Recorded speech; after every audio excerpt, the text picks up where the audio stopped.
আমরা আজকে দেখব পল্লী বিদ্যুতের আবেদন করার পর ট্র্যাকিং আইডি দিয়ে কীভাবে দেখব আমাদের আবেদনটা কীভাবে আছে সেটাই আমি দেখব।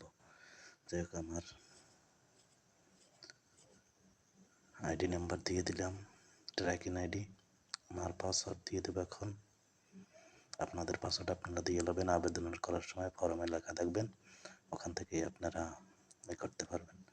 যাই হোক, আমি দিছি, এই যে আমার আবেদন সফল হয়েছে, ওয়ার্ল্ডিং রিপোর্ট, তারপরে সব কিছুই সমাধান হয়ে গেছে। তারপর এই যে দেখতে আছেন ডিমান্ড নোটিশ টাকা জমা দেওয়ার মিটারের, সেটা আমার কনফার্ম হয়ে গেছে, জমা দেওয়া হয়ে গেছে। তারপরে এই যে এবার SMS দেখবো, আমার ফোনে SMS আসছে, কয়টা অফিস থেকে SMS দিচ্ছে সেটা আমি দেখব।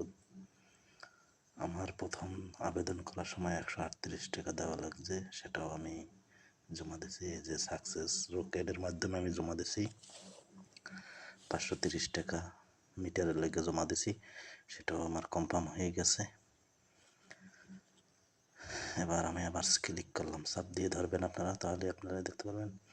যাই হোক, আমার নেট প্রবলেম, আমি এবার ডাউনলোড অপশনটা দেখব যে ডাউনলোড কিভাবে করবেন আপনারা।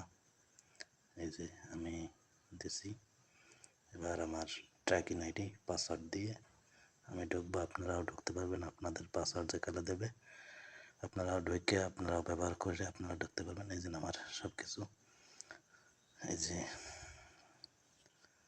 আমার এটা কনফার্ম হয়ে গেছে। যাই হোক, আপনারা এখন 2-1 দিনের ভিতরে বিদ্যুৎ পাবো। আমি 19 তারিখে আবেদন করছি, আজকে হলো 5 তারিখ। তা মানুষে বলে যে কারেন্ট 1 সপ্তাহের ভিতরে দেয়, এটা ভুল ধারণা, বেশি সময় লাগে। যাই হোক, আমার এই হয়েছে। এখন ডাউনলোড করবেন কীভাবে আপনারা এটা ফর্মটা, সেটাই আপনাদের দেখাবো। যেমন ট্র্যাকিং আইডি দিয়ে দিলাম, পাসওয়ার্ড দিয়ে দিলাম,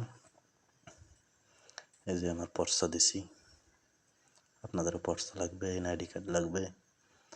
তারপরে এই যে নিচে ডাউনলোড, ওই যে দেখছেন অপশন, আমি ডাউনলোড করবো না, আমার আছে করা, সেই জন্য আপনাদের দেখানোর জন্য আর কি করছি। একটা পর্চা লাগবে, তারপরে আপনার এনআইডি কার্ড আর ছবি, সেটা হলে হয়ে যাবে। আর পাশের বাড়ির আপনার একটা কারেন্ট বিলের কাগজ, সেটা লাগবে, তাহলে আপনি আবেদন করতে পারবেন। তবে 15 দিনের মতন লাগে, 10-15 দিনের বেশি লাগে বলে আপনাদের। যে 1 সপ্তাহ আমার লাগছে 4200 টাকা আবেদন করে মিটার পাওয়া পর্যন্ত। 4200 টাকা হলে আপনারা করতে পারবেন, কিন্তু আপনাদের বলে কম লাগবে, এটা ভুল ধারণা।